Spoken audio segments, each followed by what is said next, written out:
जय हिंद।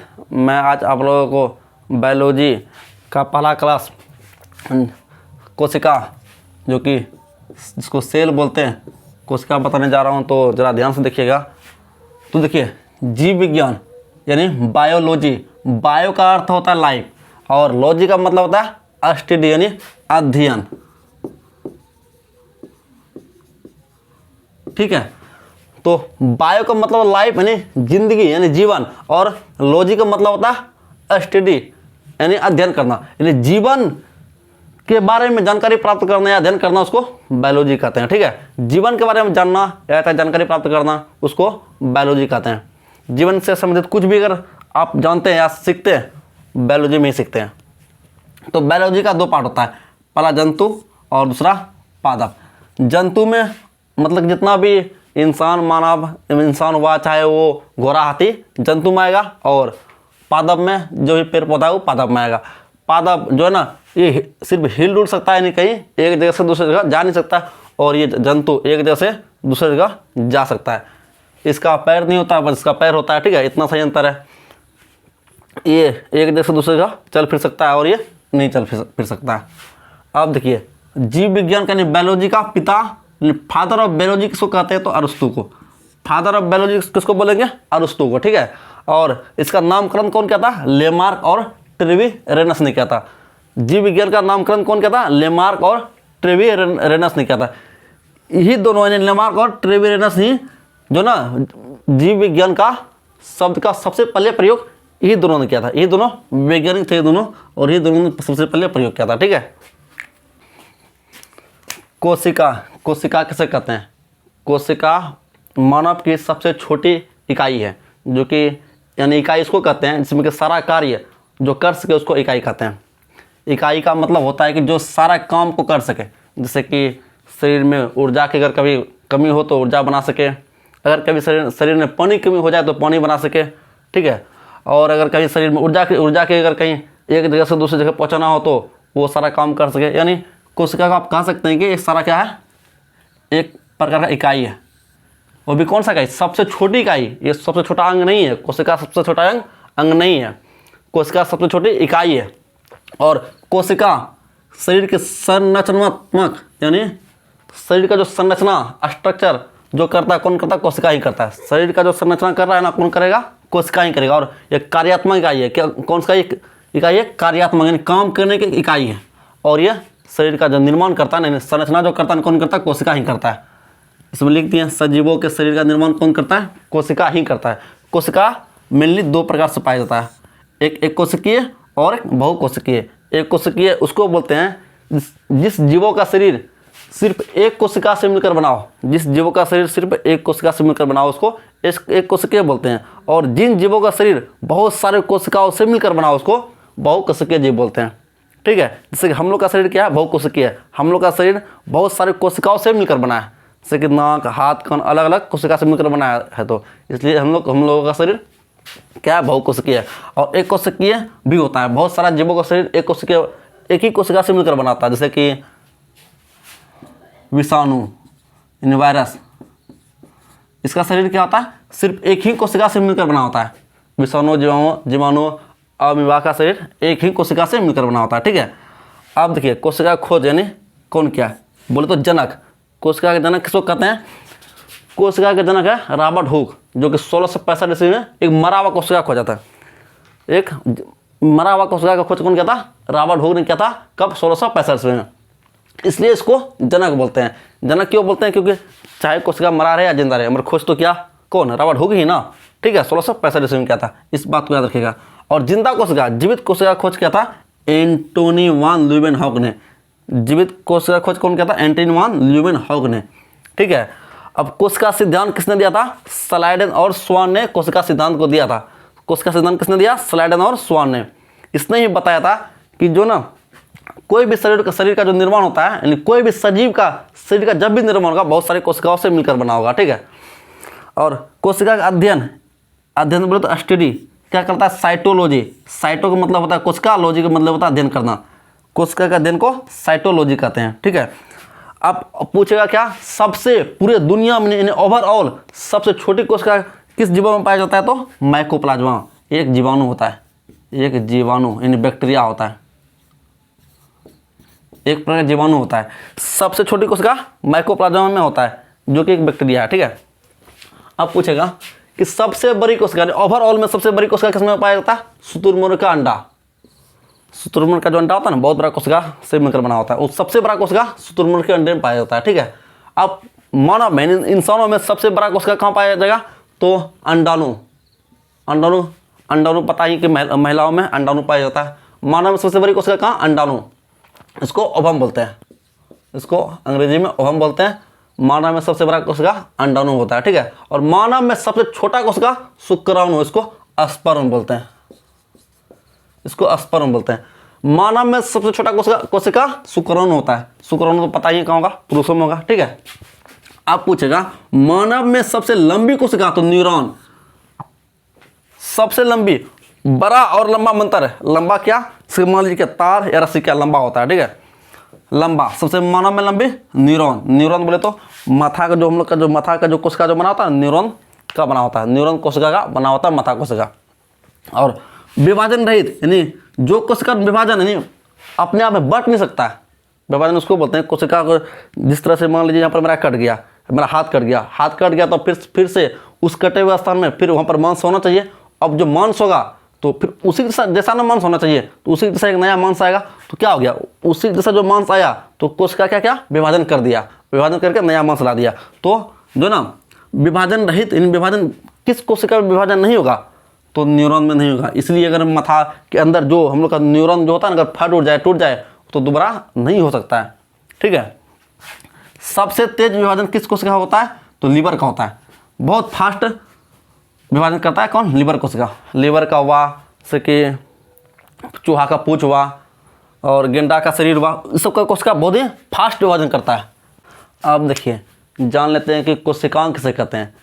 कोशिका के बहुत सारे अंग जिसमें पाए जाते हैं उसको कोशिकांग कहते हैं। याद है तो कोशिका के अंग को कोशिकांग कहते हैं, ठीक है। कोशिका के अंग को कोशिकांग कहते हैं, ठीक है। आप समझते हैं कि कोशिका का अंग कौन कौन होगा, कौन कौन सा उसका अंग होगा उस कोशिका का? तो पहला कोशिका झिल्ली, इसको प्लाज्मा मेम्ब्रेन कहते हैं अंग्रेजी में, यानी तो कोशिका झिल्ली। इसको सेल मेम्ब्रेन भी कहते हैं, ठीक है। इसको प्लाज्मा भित्ति बोलते हैं, यानी तो कोशिका झिल्ली। तो कोशिका झिल्ली किसको बोलेंगे? देखिए कोशिका के बाहर मान लीजिए क्या है? कोशिका, ठीक है। ये क्या है? कोशिका। इस कोशिका के अंदर जो ना बहुत सारे अंग पाए जाएंगे, इस कोशिका के अंदर बहुत सारे अंग पाए जाएंगे। इस अंग के बाहर एगो झिल्ली टाइप से होगा, एगो झिल्ली टाइप से होगा, इस तरह से एगो झिल्ली टाइप से होगा, उसको कोशिका झिल्ली कहते हैं। इसी कोशिका झिल्ली के अंदर जो भी, चाहे वो माइटोकॉन्ड्रिया हो, चाहे वो सेंट्रोसोम हो, चाहे वो लाइसोसोम हो, सब कुछ इसी के अंदर ही पाया जाएगा, ठीक है। अब इसका क्या काम है? इस कोशिका झिल्ली का क्या काम है? इस कोशिका झिल्ली का काम यह है कि इसके अंदर या बाहर जो भी चीज जाएगा उसका कंट्रोल करेगा। अगर मान लीजिए इसके अंदर में कभी जरूरी पड़ गया क्या? पानी का। मान लीजिए इस कोशिका को पानी जरूरी पड़ गया। अब कितना पानी चाहिए इस कोशिका के अंदर में? इस कोशिका को कितना पानी चाहिए? तो ये कौन कंट्रोल करेगा? कोशिका झिल्ली। उतना ही जाने देगा जितना उसको जरूरी है, या नहीं तो इस कोशिका के अंदर कभी अगर ज़्यादा अगर पानी हो जाए, ठीक है, तो उसको बाहर भी निकालने की कोशिश करेगा, प्रयास करेगा और उसको बाहर निकालेगा, क्योंकि उसका तो जरूरी उसमें उसके अंदर है ही नहीं। इसलिए इसको बोलते हैं यह अणु तथा आयनों को क्या करता है? कोशिका के अंदर आने जाने पर नियंत्रण करता है, यानी कंट्रोल करता है। इसके अंदर जो भी कुछ जाएगा आएगा जाएगा उस पर कंट्रोल करेगा, उस पर ध्यान रखेगा कि नहीं इसके अंदर ज़्यादा भी नहीं होना चाहिए और इसके अंदर कम भी नहीं रहना चाहिए, ठीक है।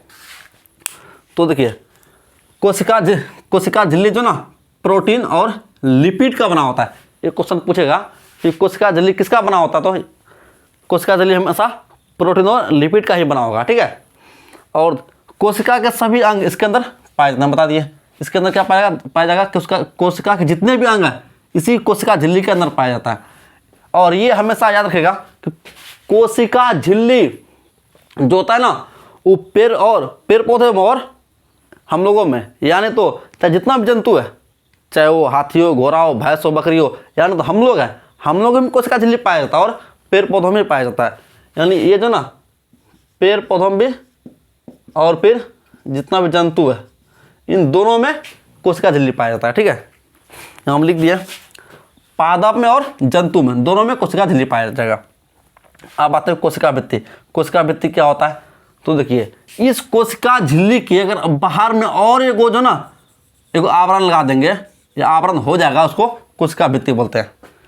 कोशिका झिल्ली के बाहर और एक आवरण लेयर लगा देंगे तो उसको कोशिका भित्ति कहते हैं। ये किसमें पाया जाएगा? ये सिर्फ पेड़ पौधों में, पादप में ही सिर्फ पाया जाता है, हम लोगों में नहीं पाया जाएगा ये, ठीक है। क्योंकि देखिए, पेड़ पौधों को जो ना बहुत ज़्यादा सुरक्षा यानी सेफ्टी की जरूरी होता है, ठीक है। इसलिए इसमें क्या पाया जाता है? कोशिका भित्ति पाया जाता है। और ये कोशिका भित्ति किसका बना होता है? तो कोशिका भित्ति सेल्यूलोज का बना होता है। कोशिका भित्ति सेल्यूलोज का बना होता है। और सेल्यूलोज देखिए, जितना भी कागज है ना, चाहे वो हम लोग जिस कॉपी में लिखते हैं, चाहे जो किताब पढ़ते हैं, वो कागज का बना होता है। और कागज किसका बना होता है? सेल्यूलोज का। कागज जो ना सेल्यूलोज का बना होता है। और ये क्या करता है? कोशिका भित्ति क्या करता है? आकृति और आकार बनाकर रखता है। यानी कोशिका के अंदर के आकृति और आकार कौन बनाकर रखेगा? कोशिका भित्ति। और ये सिर्फ पेड़ पौधों में पाया जाता है। ये किसका बना होता है? सेल्यूलोज का बना होता है। जितना भी कागज हो, पेपर हो, चाहे कॉपी किताब हो, किसका बना होता है? सेल्यूलोज का, ठीक है। माइटोकॉन्ड्रिया किसे कहते हैं? देखिए, माइटोकॉन्ड्रिया जो ना, इसका नामकरण कौन कहता है? बेंडा ने। और माइटोकॉन्ड्रिया खोज कौन कहता है? अल्टमेन ने। माइटोकॉन्ड्रिया खोज कौन कहता है? अल्टमेन ने। और नामकरण कौन कहता है? बेंडा ने, ठीक है। नामकरण कौन कहता है? बेंडा, ठीक है। और देखिए, माइटोकॉन्ड्रिया क्या होता है? माइटोकॉन्ड्रिया होता है जो हम लोगों के शरीर में ऊर्जा का उत्पादन करता है। अब ये ऊर्जा कैसे बनाता है? तो देखिए, हम लोग जो सांस लेते हैं ना, सांस के दौरान हम लोग क्या लेते हैं? ऑक्सीजन। उस ऑक्सीजन कहाँ जाता है? वो ऑक्सीजन जो ना जाता है हम लोग के ब्लड में। और वो ब्लड जो ना, ब्लड में हम लोग को पाया जाता है आरबीसी, ठीक है। ध्यान से समझिएगा। हम लोग क्या लेते हैं? फेफड़ा के द्वारा, फेफड़ों के द्वारा जो ना हम लोग लेते हैं ऑक्सीजन। ऑक्सीजन को O2 बोलते हैं, ठीक है। ऑक्सीजन को रासायनिक नाम O2 है। O2 ऑक्सीजन लेते हैं। ये ऑक्सीजन कहाँ जाता है? ब्लड में, ब्लड के आरबीसी में, ब्लड में जाता है। और उस ब्लड में जाकर के वो ब्लड जो ना, ब्लड में ऑक्सीजन जाने के बाद वो ऑक्सीजन शरीर के प्रत्येक कोशिका में, शरीर के प्रत्येक कोना कोना में पहुंच जाता है। जब वो ऑक्सीजन शरीर के प्रत्येक कोने कोने में जब पहुंच जाता है, प्रत्येक कोशिका में जब पहुंच जाता है, प्रत्येक कोशिका में जो ना क्या पाया जाता है? माइटोकॉन्ड्रिया। प्रत्येक कोशिका माइटोकॉन्ड्रिया पाया जाता है। और वो माइटोकॉन्ड्रिया क्या करता है? शरीर में ऊर्जा का उत्पादन कर देता है। किसके द्वारा? ऑक्सीजन के द्वारा। बात को समझ में आया? तो ऑक्सीजन क्या करता है? हम लोग के शरीर में ऊर्जा का उत्पादन करता है। तो ये करवाता कौन है? माइटोकॉन्ड्रिया ही करवाता है। यानी ऊर्जा का उत्पादन कौन कराया? माइटोकॉन्ड्रिया। इसलिए इसको जो ना क्या बोलते हैं? ऊर्जा उत्पादन करने वाला। माइटोकॉन्ड्रिया क्या है? ऊर्जा का उत्पादन करने वाला, ठीक है। इसको power house of the cell बोलते हैं। पावर हाउस ऑफ सेल क्यों? क्योंकि ये जो ना ऊर्जा का क्या शक्ति गिरे, यानी पूरा पावर कौन दे रहा? शरीर में कौन दे रहा? ये माइटोकॉन्ड्रिया ही दे रहा है, ठीक है। और ये कैसे बनाता है? बोले ना, अभी क्या करता है? जब हम लोग सांस लेते हैं, सांस के द्वारा क्या जाता है? ऑक्सीजन। वो ऑक्सीजन कहाँ जाता है? शरीर के प्रत्येक कोशिका में ब्लड के द्वारा चला जाता है, ब्लड उसको पहुंचाता है। जब वहाँ पर ब्लड जब पहुंचाता है उस ऑक्सीजन को, और वो ऑक्सीजन शरीर के प्रत्येक कोशिका में जाने के बाद माइटोकॉन्ड्रिया उसको ऊर्जा बनाता है। और यही क्रिया को बार बार, इसी क्रिया के चलने के दौरान इसको क्रेब्स चक्र बोलते हैं, क्रेब्स साइकिल बोलते हैं।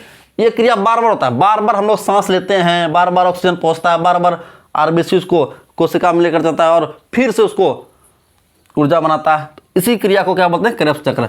और क्रेब्स चक्र के द्वारा ऊर्जा का उत्पादन ये कर देता है कौन? माइटोकॉन्ड्रिया। और माइटोकॉन्ड्रिया एक बार क्रेब्स चक्र के दौरान 38 एटीपी का निर्माण करता है। कितना एटीपी? एक बहुत इंपॉर्टेंट है। कितना एटीपी? 38 एटीपी। देखिए, एटीपी क्या? Adenosine triphosphate. Adenosine triphosphate 38 ATP का निर्माण करता है। और उस 38 एटीपी से ये ग्लूकोज का निर्माण करता है।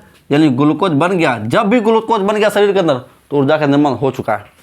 अब वो ऊर्जा बन गया। जैसे ही ग्लूकोज बना तो ऊर्जा बन गया, ठीक है। 38 एटीपी के द्वारा माइटोकॉन्ड्रिया ग्लूकोज का निर्माण कर देता है। और आप पूछेगा क्या माइटोकॉन्ड्रिया किससे बना होता है? तो माइटोकॉन्ड्रिया प्रोटीन का बना होता है। किसका बना होता है? प्रोटीन का। और माइटोकॉन्ड्रिया का power house of the cell कहते हैं, क्योंकि ऊर्जा का निर्माण ही करता है। अब आते हैं दूसरा गोल्जी बॉडी में। गोल्जी बॉडी देखिए, अब मान लीजिए कि ऊर्जा बन गया, ऊर्जा का उत्पादन कर दिया, यानी बना दिया ऊर्जा कौन? माइटोकॉन्ड्रिया।